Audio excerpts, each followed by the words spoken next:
আজকে তারা যে দুটি আবেদন করেছিল, একটি হচ্ছে যে আপিল স্থায়ী জামিন চেয়ে আবেদন করেছিলেন, আরেকটি হচ্ছে আপিল শুনানিটি পেছানোর আবেদন করেছিলেন। আপনারা কি বলেছেন? জি, আপনাকে ধন্যবাদ। দেখুন, আজকে তাদের দুটো আবেদন ছিল, জামিন, পার্মানেন্ট জামিন, আর প্লাস তারা 1 মাসের সময় চেয়েছে।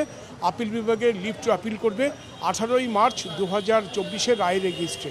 আমাদের বক্তব্য ছিল 18ই মার্চের পরে ওনারা সিএমপি করতে পারতো, একটা স্টে চাইতে পারতো, ওনারা কিছুই চাননি। আমরা যখন আজকে হাইকোর্টের রায়ের জাবেদা নকল দিয়েছি তখন তারা বলছে 1 মাসের সময় চাবে। যেহেতু তারা 1 মাসের সময় চেয়েছেন, আমরা বলেছি আদালতের বিবেচনা যদি আদালত মনে করে।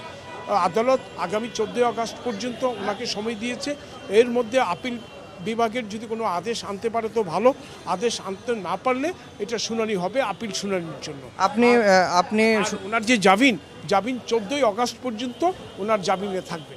আচ্ছা, আপনি শুনানির পরপরই গণমাধ্যমে এসে বলছেন যে তারা বাইরে এসে, আদালতের বাইরে এসে গ্যালারি শো করছেন। এটি গ্যালারি শো বলতে আপনি কি বুঝেন? জি, দেখুন, আদালতে তারা খুব সুন্দরভাবে কথা বলেন, ভালোভাবে। ইউনূস সাহেব তো ব্যক্তিগতভাবে বসে থাকেন, যেহেতু উনি সাজাপ্রাপ্ত আসামি। এখানে এসে যেহেতু নতুনভাবে কথা বলেন, যেমন উনি বলল যে ভাগ্যিস ওখানে লোয়ার খাঁচা নাই আজকে। এখানে তো শ্রম আপিল ট্রাইব্যুনাল বা শ্রম আদালতে কখনো এই খাঁচা ছিল না, ওটা থাকে দ্রুত বিচার ট্রাইব্যুনালে, ডিস্ট্রিক্ট জাজ, স্পেশাল জাজের কোর্টে, সেগুলো ফৌজদারি আদালত। সেখানে আদালতের আদেশ পোতাকেই ফৌজদারি আপনার সেখানে লোয়ার খাঁচা করা হয়েছে।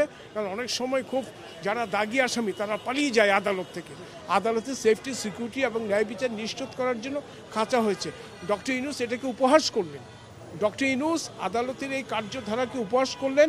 ভাগ্যিস আজকে লোয়ার খাঁচা এটা ছিল না। আমার সময় একেবারে শেষ। আপনাকে অসংখ্য ধন্যবাদ সময় দেওয়ার জন্য। শুনছিলেন অ্যাডভোকেট খুরশিদ আলম খান, বাদীপক্ষের আইনজীবী। তিনি আজকের ডক্টর ইউনূসের মামলার কার্যক্রম নিয়ে বলছিলেন। এই ছিল শ্রম আপিল ট্রাইব্যুনাল থেকে আমার কাছে সবশেষ খবর।